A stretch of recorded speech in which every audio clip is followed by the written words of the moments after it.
Butterflies Tiruttani முருகனே துணை. ரொம்ப ரொம்ப சந்தோஷமா இருக்குங்க. இன்னைக்கு சித்ரா பௌர்ணமி. அவ்வளோ பரவசமா இருக்கு, அவ்வளோ சந்தோஷமா இருக்கு.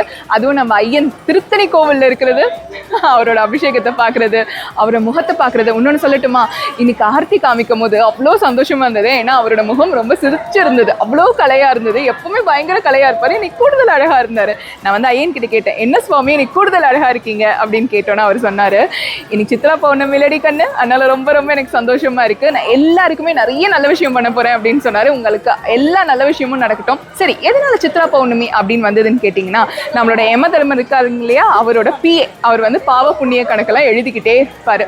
இந்த சித்ரா பௌர்ணமியில சித்திரகுப்தனை நம்ம வழிபட்டா அந்த பாவ புண்ணிய கணக்கு, அதுல பாவ கணக்கு கம்மியாகவும் புண்ணிய கணக்கு ஜாஸ்தியாகும்னு சொல்லுவாங்க. அதனால சித்திரகுப்தனை நல்லா வழிபட்டுடுங்க.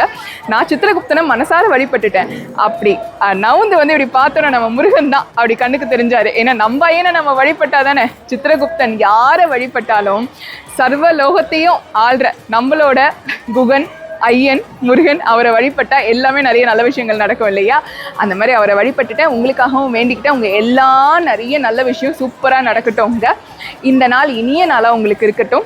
இந்த சித்ரா பௌர்ணமியிலேருந்து அடுத்து வரக்கூடிய சித்ரா பௌர்ணமிக்குள்ளே நிறைய நல்ல விஷயங்கள் உங்களுக்கு நடக்கட்டும். நிலா பார்த்தீங்கல்ல எவ்வளோ அழகாக இருக்காங்க, அப்படியே நானும் அழகாக இருக்கேனான்னு சொல்லிடுங்க. நன்றி, வணக்கம். திருத்தணி முருகனே துணை. சித்ரா பௌர்ணமி வாழ்த்துக்கள்.